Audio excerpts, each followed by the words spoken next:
Excited because we're halfway there.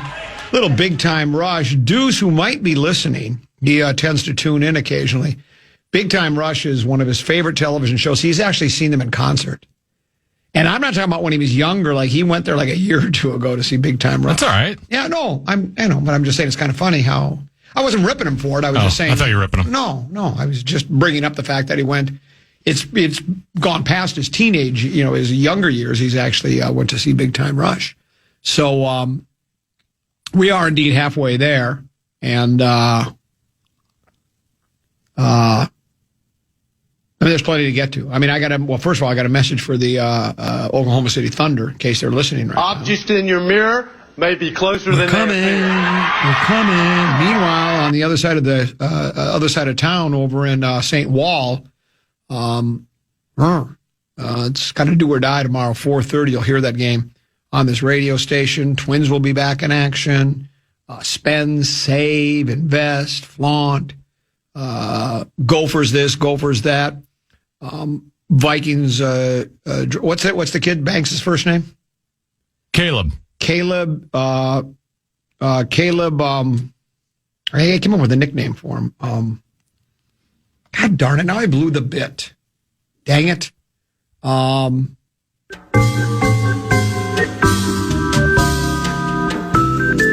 boot. No, what do they call when you have a? What do they call when you have a boot on your foot? Just a boot? Yeah, Foot Boot Banks is what they're calling him. Caleb Foot Boot Banks. With all that to get to, where do we start? Well, let's spin the wheel of topic.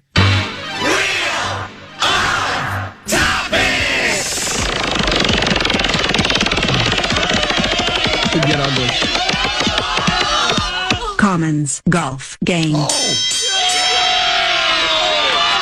What did you shoot today? 39. What'd you shoot on the back nine?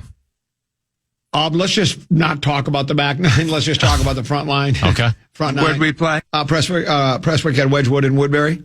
Where'd you hit it on one? Right up the gut. How far from the green? I had a 9-iron in my hand. Second shot? Knocked it on the green. Then what? 2-putt par. Incredible. Par number 2 with a nifty up and down. Then what I call... Then what? Well, then what happened was the start of what I call sand schizophrenia or sand seizures. Let's call it a sand seizure. Took me 2 to get out.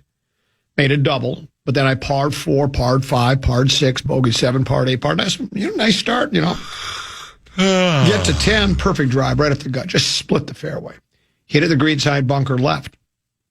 I'm in 2. I'm in 3. I'm in 4.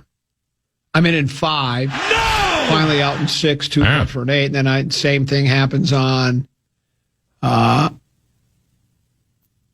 16. I got out right away because I just swung as hard as I could. The ball came flying out. I tend to be, this is what, for me, over the past playing golf for the past 30 or 35 years, I've always said, do I want to spend hours and hours working on my bunker game, or would I rather just try to hit more greens in regulation? And I decided, I'd rather just try to hit more greens in regulation. That strategy did not work today. But I'm not, while I was appalled at the results, I know I'm swinging the club really, and I'm hitting the driver beautifully. The iron play is sharp and crisp for the most part. I like the way the hybrids are going. I like and the putting's fine. I like where my game's at. So when I play again tomorrow, I'm just going to try to avoid getting into greenside bunkers. However, I will work on that eventually sometime. The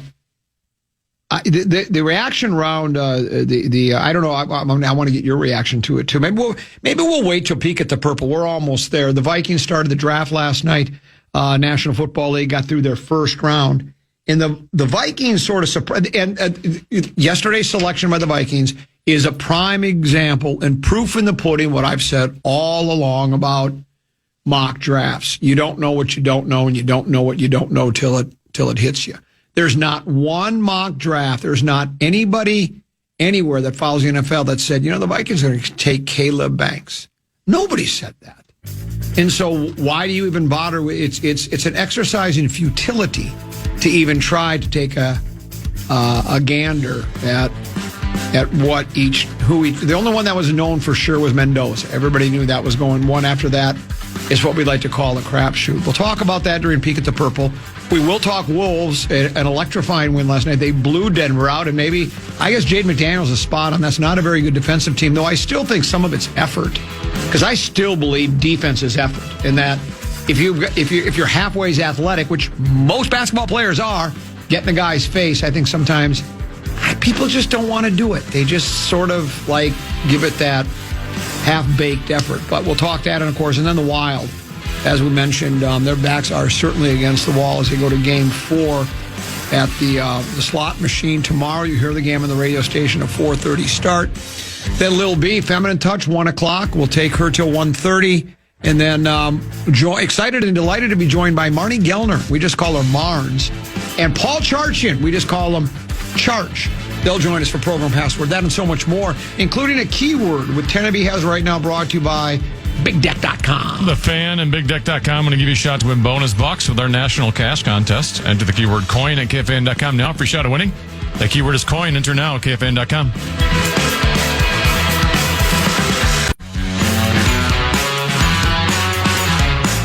Want to chime in on what's happening with your favorite KFAN program?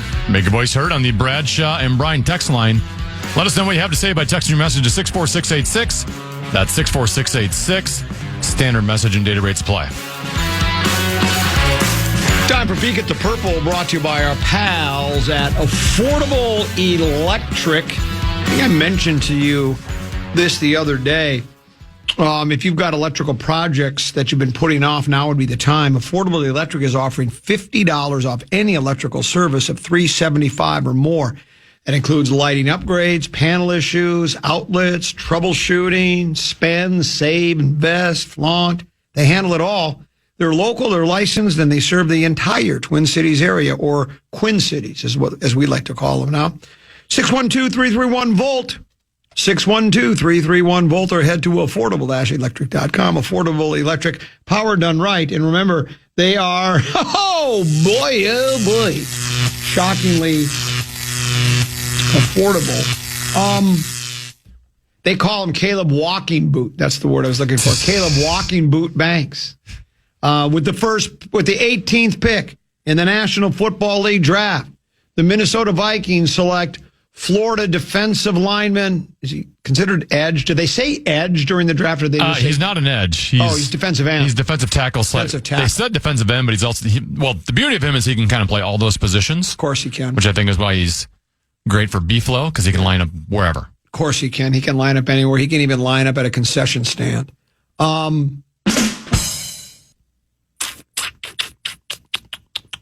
Kind of getting a bad rap. It's. I think those that know now. I'd not heard of the guy before. I'll be perfectly honest. I don't think anybody on any mock draft had him going to the Minnesota Vikings. As a matter of fact, I don't know if anybody had him going in the first round. And I could be wrong. There could be some draft boards that had him going early, early first round, mid first round. At this point, you said you never heard of him because I literally talked about him on Purple Prey. Yeah, well, I never listened to him. I really wasn't listening. I was just waiting for my turn to talk. By the way, I take a little offense. I just thought I was ripping my boy. I don't rip people. It's not what I don't know what you mean. You think I was going to rip my Sorry, I would just assume that you would be ripping somebody. I mean, it's just like, I don't do that. That's just not my makeup. No. I'm not a guy that would, let's start ripping. I mean, I don't do those kinds of things. It says, this is, let's go with Fish Wrap Factory West Side here.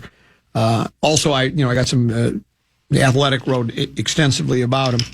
It says he's 23 years old. He's from the Motor City. So we know he knows how to count. You know how we learned to count in Detroit? 0-1, 0-2, 0-3. And you know he's a tough guy. Yeah, well, that's for sure. Yeah. He lettered in basketball in addition to football. It says Banks suffered an injury to his left foot at this year's NFL Scouting Combine that required surgery to repair in early March. He told local Twin Cities media Thursday night via Zoom that he had a, quote, freak accident while practicing in skill cleats. We didn't have those back when I played football. What are skill cleats? I don't know. We basically played in tennis shoes. when I was a kid. I don't even think we had cleats. I never had any. Maybe other players did, but I came from the poor side of town, so we didn't have the money to buy cleats, much less skill cleats. He had a freak accident while practicing in skill cleats the night before his workout when the foot, quote, popped on him. Banks initially thought it was a muscle problem, went through some drills the following day before benching himself. He said, Vikings general manager, Rob Brzezinski, said, if it wasn't for the foot injury, we would have had no chance of seeing him at pick number 18. Of course not. Everybody wanted him. According to a report from ESPN, this was on Wednesday, Banks sent a letter to teams informing them he expects to be cleared for football activities in early June, putting him on pace to participate in organized team activities in mandatory minicamp. Banks missed all but 3 games at Florida last season due to multiple injuries, including another to his foot, but was still considered a top 5 defensive tackle in his draft class. They say he's a physical specimen for the position, 6'6", 327, 35-inch arm length, 10 7/8 inch hands. And apparently he's violent because Kevin O'Connell said, there's some highlight-worthy things. That first step, hand usage, violence. He's got the ability to push the pocket from the strength and mass standpoint, but it's the movement skills, specifically in our defense, that is so valuable. Hard to have movement side to side if you have a bad foot, but maybe he will be just fine. No! Not one, it's 2 injuries on the foot, and I think that's what where some people have some questions about what kind of a player he will be. I don't think there's a football player anywhere on planet Earth that's played more than a handful of years that hasn't had some sort of injury. Not always serious, but football is a very physical sport. It's a contact sport, and there are injuries. And I don't know. I mean, the Vikings say all of their doctors took a look at him. Matter of fact, I think Rob Brzezinski's been nominated for a preposterous statement. He basically said, we have the best doctors. Did he say not only in the NFL, but in the world? The best doctors in the world. And I thought to myself, that's quite a statement. And that would probably come as a surprise to the people at the Mayo Clinic down in Rochester, also at the University Health Network, Toronto General Hospital. Cleveland Clinic would probably be a little taken aback by that, as will the Karolinska University Huset in Sweden, Massachusetts General, the Johns Hopkins Hospital, the Sheba Medical Center in Israel, Charité, the University Mezedium in Berlin, Universitätsspital in Zurich, and the Singapore General Hospital in Singapore. Those are considered the 10 best hospitals in the world. Yet, despite the fact those are the 10 best hospitals in the world, the best doctors reside at TCO Performance Center. Now, maybe they do. Can I play devil's advocate here? Yeah, sure, go ahead. Mark Rosen, who does he use for his doctors? He's used Sheldon. He uses Sheldon Burns and many other Viking ones, correct. And he's 76 and he feels like he's 46. He feels better than he was 46. So maybe it's those Vikings doctors. Well, actually, he's only 74. Oh. And if he was here right now, he would have said, I'm only 74. He would have jumped all over you right away. I guess that is possible that we have the best doctors in the world. But I'm thinking if I had a life-threatening illness, I'm going to go to Mayo before I go over to TCO Performance. And that's nothing against the folks at TCO. I'm sure they're good at what they do. But, I guess, I don't know what to make of the pick. Tenny, do you? I got a text from someone that says, you should call Lieber. He agrees with the doctor statement when it comes to foot doctor. Oh, of course. But I'm sure Lieber knows all of the doctors throughout the entire world. Yeah. Well, Lieber's a ducky and a bunny, too. What do you think, Tenny? I mean, I think it's a risky pick. It sounds as though this guy is elite at what he does. They had one coach on his team I read, at Florida, called him a unicorn. But the other thing I'm always wary of, wherever you play or whoever your friends or supporters are, he's the greatest ever, he's this and that. They don't really look for warts. But by all accounts, he's a heck of a talent. But when you've had a couple different injuries with your foot and you're 327 pounds at 6'6", to me, it raises a couple of red flags. I'm not saying, well, no one should draft him. He should never get a chance to play pro football. I'm wondering if he would have been available past 18 or if they must be really sold on this kid, right? I mean, they must. I hope so if you're drafting him 18. Yeah, but I mean, not only sold on him so bad that they were afraid he wouldn't drop. He might not drop much further than 18. We may not get another chance at him. How do you feel about what is? I think most people are thinking it's kind of a risky draft pick. Well, clearly I like him because I included him in Purple Prey, Right. and yesterday when we did the Dream Draft, I included him in the Dream Draft. Now, when I did the Dream Draft with him, that was drafting him in the second round, not in the first round at pick 18. It's always hard to analyze this stuff because you and I do not have the medical information. We are not talking with the doctors. So there's a lot of information on these picks that we don't know, and it's also the opposite of the reason people think it's such a reach is because every single mock draft you saw somewhere had him second round at best. And, did the Vikings have information that Caleb Banks might not last a couple more picks? I guess that's possible. He could also gotten fooled on it. Does it appear to be a little bit of a reach? Yes. But the reason I did like him is because I thought his high-end potential was higher than... And let's face it, you and I talk about best player available all the time and the debate about position of need. I do think defensive tackle was their biggest position of need, if you want to say that on the Vikings. Yep. And it's a weak defensive tackle class. So they might have drafted him going, we can't afford to risk someone else taking him because then we cannot address defensive tackle in this draft because it was not a strong class for that. Okay. So that might be why they were willing to reach and go so high on him just because there's not much other options. There's no other fallback plans at DT. Well, I saw where the scarf Eric Escala sent me from.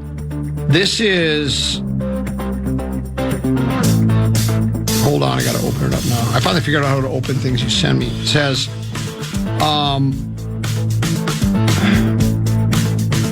Bleacher Report gives the Vikings selection of Caleb Banks an F grade. Here's what they say.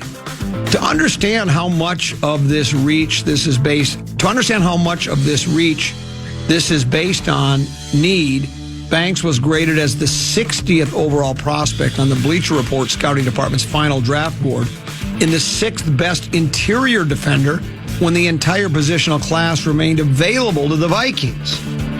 Now, my comeback to that would be what makes, right now I have Bleacher Report ranked as the 60th best overall scouting department, right? Yeah. Who's to say Bleacher Report has the best scouting department? I didn't even know they had a scouting department. Apparently they do. And that's the thing. There are so many scouting departments and so many draft. You got your meat sauces of the world and your Mel Kipers of the world all weighing in on these players. And no one knows. That's why, like with the combines and everything, I'm a big when I watch the guy play football in a game, what does he do? That's the most important thing. The guy can play. If you watch, everybody tells me if you look at the film, you can see he's a game changing guy. So I guess you just keep your fingers crossed and hope he doesn't become his nickname doesn't become Caleb Walking Boot Banks, because if he does, and that's a draft. If he has an injury, let's say he's injury riddled the rest of his time. Now he ends up being like a Byron Buxton.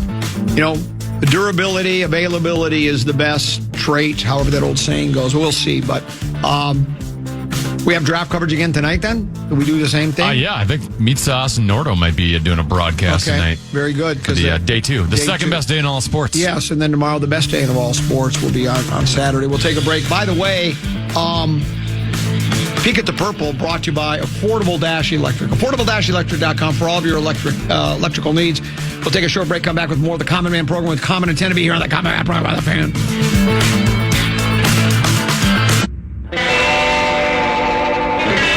Never miss your chance to know what the latest sports news is in town. Chances to win tickets and knowing what is going on with all your favorite KFAN shows. Follow KFAN 1003 on all of our social channels like Instagram, TikTok, and X Now. Stay connected and follow the sports leader, KFAN.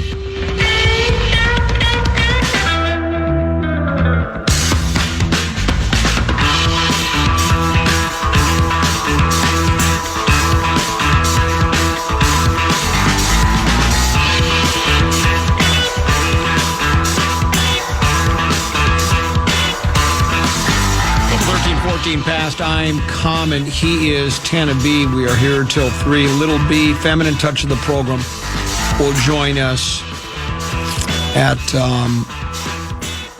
2 o'clock, or 1 o'clock, that is. She'll be with us for a couple of segments, and then we'll be joined by Marnes in charge for Little Program Password. Looking at Alec Lewis's piece about the Vikings and their first-round selection of Florida defensive tackle Caleb Banks. And by the way, just so you know, I think this is important, the host of this program was a defensive lineman back when I played football.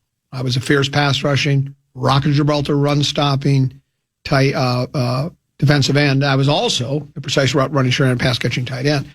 But I was able to rush the passer and stop the run, so I understand how the position is played.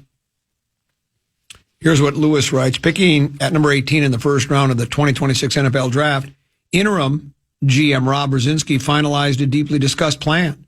The Vikings drafted Florida defensive tackle Caleb Banks, a choice that was, to most experts around the NFL, a stunner.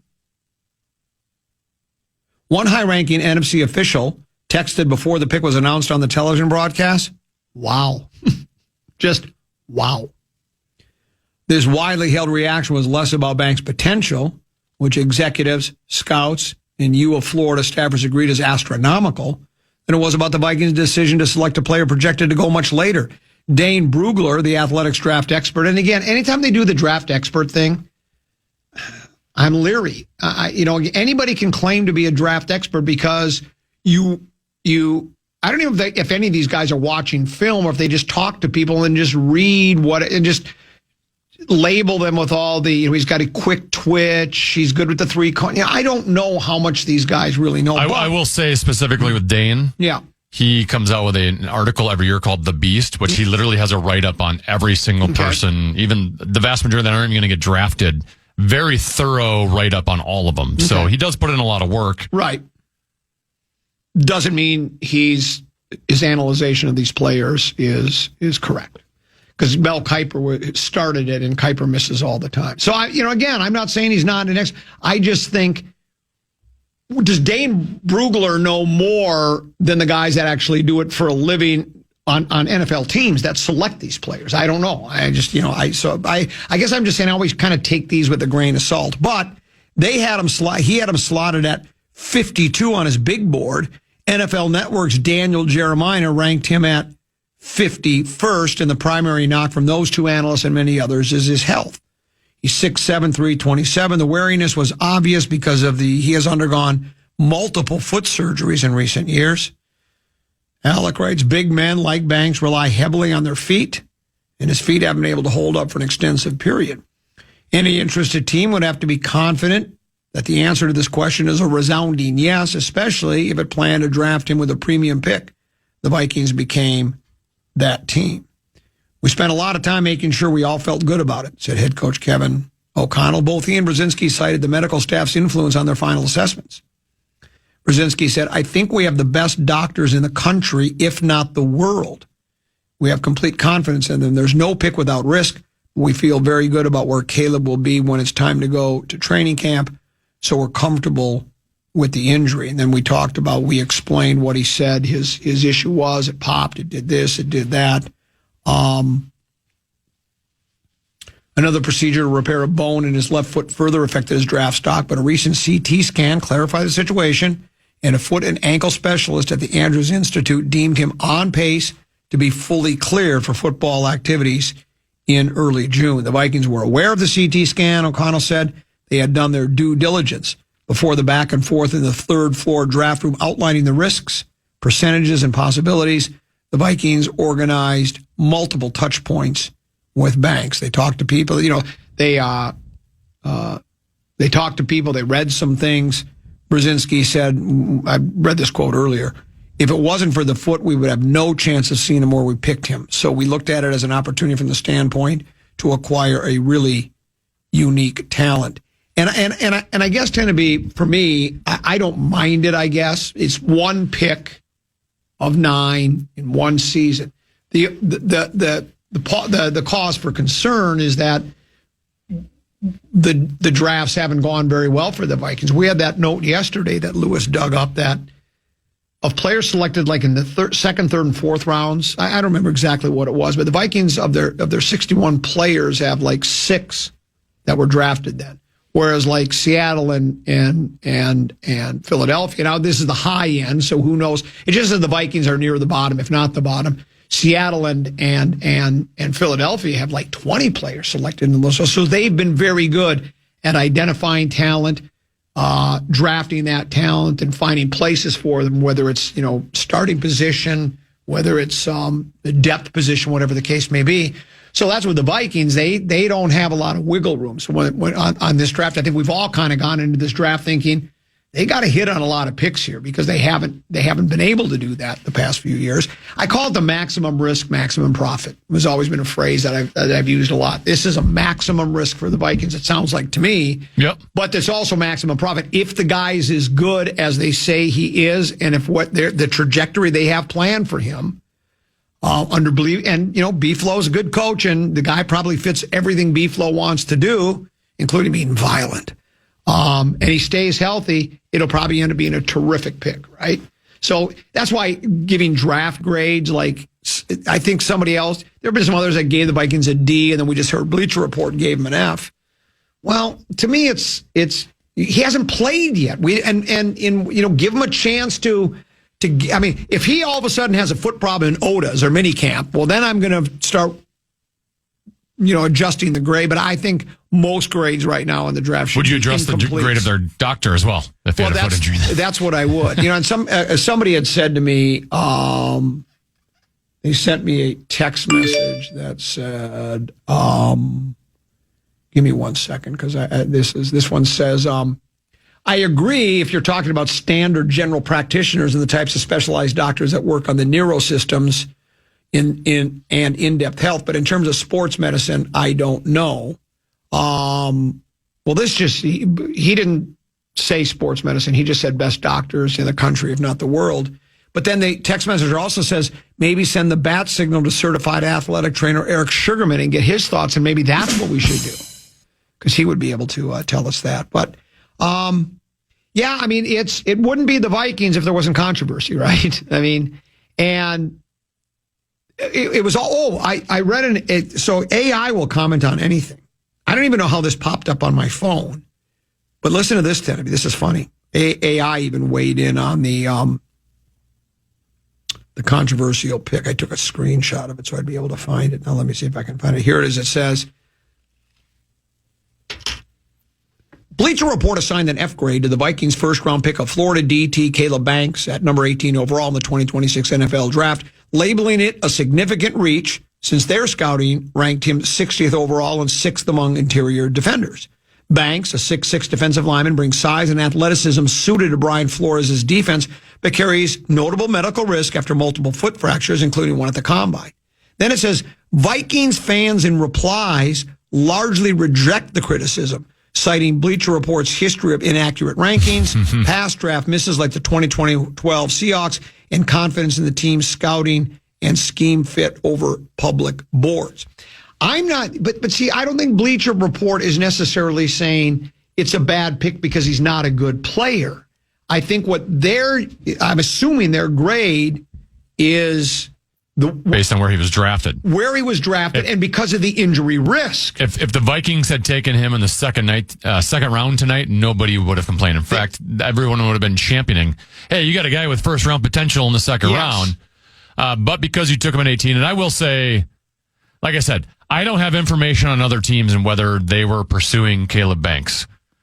But you do wonder, could we have traded down 5-6 picks and got him and got some more draft equity and capital to work with that you could maybe move up today?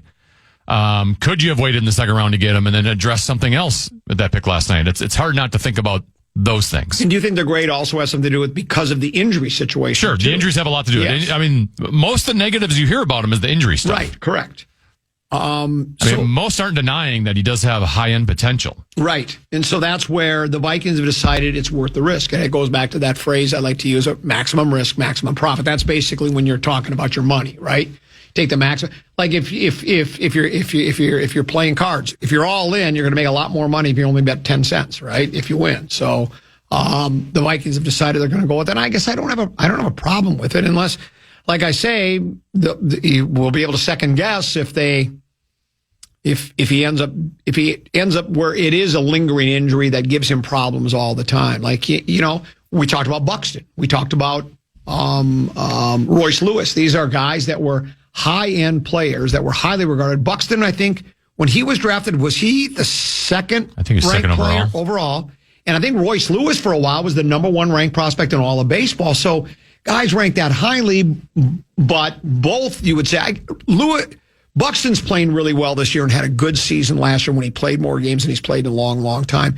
So Buxton's finally starting to live up to those expectations. But if you were to say overall, has Buxton done the things that you expected him to do when you made him, with the Twins' first draft pick, whatever year that was, 10 years ago, whatever. And if he was really the second best player, you'd say, well, no, it hasn't panned out. And you'd say the same thing about Royce Lewis. But I love defense, man. I love working on the offensive and defensive lines. That's what I like to do. So I like the selection as far as getting a guy, and they need help there. That's obvious. I don't think anybody would argue that. That's where they need a lot of help. I was talking to sales guy Clayton yesterday, and he said, I wonder if, will they go defense because B-Flow has a lot of influence? We talked about this, you and I did as well. Or will it be KOC because he's an offensive-minded guy? And I don't know. I mean, when you're an offensive-minded guy, you kind of like your toy department. You like what you're working with. But as the head coach, you got to look at the entirety of the team. Where are your strengths and weaknesses? And that the Vikings have several, and the defensive line is one of them. I do wonder if Kenyon Sadiq, tight end, had dropped. He got picked 2 slots before him by the New York Jets, and you knew Detroit wasn't going to take a tight end. Correct. I guess it's always possible someone leapfrogs you and jumps ahead of you to get him. But if Sadiq hadn't gone to New York, I do wonder if the Vikings would have selected him at 18. Who was the safety guy? Was that Thieneman? Is that how you say his name? Yes. Where did he? Because that was the name that was attached to the Vikings, I think, by most. But that name came up over and over and over again. Did he get drapted last night? He did, and he's in the division. He went 25 to Chicago. Oh, really? Yeah. So people are going to be attacking, following that name for a while. I did not see much of the draft.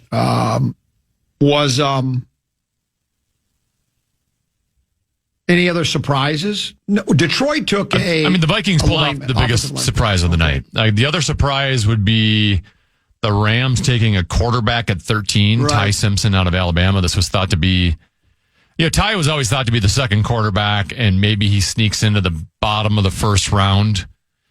I'm sure in LA right now they're going, the fans are saying the same thing we're saying. Could we have traded down 10 picks and still got Ty Simpson, right? But they opted to take him 13 overall, even though, he ain't starting anytime soon, at least until Matthew Stafford is retired. And other fans might be thinking, too, what kind of they did in Green Bay is like, why are we drafting Jordan Love when we still have Aaron Rodgers here? Now, I think Rodgers at the time seemed to be, you would think he'd have more productive years. With Stafford, now Stafford's just coming off an MVP, but he's getting older too. But you would think, with Stafford, you got to figure as long as he stays healthy and enjoys playing and is playing at the level that he is, the Simpson guy might not ever see the field for 3-4 years. So I think that's where people... We call that a good problem to have. It is. But that's where I think people do go, well, wait a minute now, at least fans. But then, my theory is, if you're the general manager of a team, you're kind of the caretaker of that club. And if they see something in Simpson, I don't know what they're seeing that others aren't. Because like you say, didn't you just say it was like maybe bottom of the first round, maybe he would sneak into? Yep. So if you're drafting him in, and where were the Rams? They were top 13. 13? Yeah, that does make you kind of, Well, the Rams' argument is we rarely have chances to pick this high in the draft, and don't expect to be drafting this high in the draft next year. Next year's supposed to be a good quarterback draft, but I'm sure they're all going to be going, top 10, top half of the draft. So their argument is we don't know if we'll have a shot at a quarterback. Wolves last night, they just overwhelmed Denver. Well, they played great. Yeah, that's from the get-go. Yeah, consistently. If there were those and that believe in bulletin board material, and I do, to the effect that I think sometimes the team that it's been directed at, where Jade McDaniel said none of those guys can play defense. They're all terrible defenders. That those guys go, I'll show him. I think that sometimes does motivate the opposition who just got cheap shotted. Certainly didn't seem to work. It didn't do that last night for Denver. They went right after Joker. They didn't. They decided. I didn't realize he was that bad defensively. He's an offensive. He's as good of an offensive big man as we've seen ever. Right? I mean, he's a triple double machine. But he's defensively, he's just kind of is inept too strong of a word? I didn't see a lot there last night, and the Wolves they bullied that team, and they never let up from the beginning. They went right after them, and Ant was good. Was there a guy in the team that didn't play well? I would say Ant actually wasn't that great. Yeah, Ant wasn't. A lot of their. Rudy was awesome again. This is now 3 straight games. He was a man possessed. This is a trend now. It's not a mirage. He's been great the entire series. The way he's defending Joker right now. Io was really good. Bones had some moments. Well, I thought Ant was good early because I didn't watch the whole I think his game. shooting wasn't great, but yeah. Because I don't know. He had foul problems. He didn't even play a good chunk of the second half. Oh. Well, in the first half when I saw him, he made a move to the basket where he went downhill and they couldn't stop him again. So I guess that's what I was basing it on. Then he had another. When he decides he wants to go to the basket, it seems like he's not successful every time, but he was really good. He's playing on the bad knee, but I don't know what Denver can do. I suppose they can. What is it? 2-1 now? Is that where we're at? Yeah, and. When is it, Sunday? Do they play Sunday again? I think they play Saturday. Ooh. Well, it could be 3-1 by then because that was good. And then your Wild play tomorrow afternoon. And while I know it's not technically a must win, it's not as if they lose, the series is over, but it sure has that feel down 2-1 having to go back to Dallas, right? Tell me, I think you got to win it, right? Yeah, so Ant was 6 of 15 from the field. He scored 17 points. He was 2 for 8 from 3. Okay. That's where he struggled. It's from the 3-point line. But. Do you believe... Io had 25 last night, and they are just consistently taking it to the rack now. Well, because that is the weakness in Denver's defense, and they're completely exposing it. I read, and that's because Joker can't play. He does nothing defensively. Io, I think I read 25 points, but he did make a 3-pointer because he was just taking it to the basket as well. Everybody just says, well, let's just slash to the basket. And they were without Gordon last night because of a hammy, right? And that does make a big difference. Hey, I'm not saying, well, then the game's not fair, so we can't count that win. If he's out, too bad. I mean, we got a gimpy Ant right now, too, so injuries do happen. So, but without Gordon, their only other big guy, they're just, this could be a gentleman's sweep, 4-1. And then, as I said, we have the message for the Oklahoma City Thunder, just in case they're listening. Objects in your mirror may be closer than they appear. Indeed, they are. We'll take a break. We'll come back. Lil B, feminine touch to the program, the smoke show from Glencoe, the Foxy Lady. She steps into the Studio A next. And then, as I mentioned, Marnes and Charch for Program Password at 1:30 right here on the Coming At program on the Fan.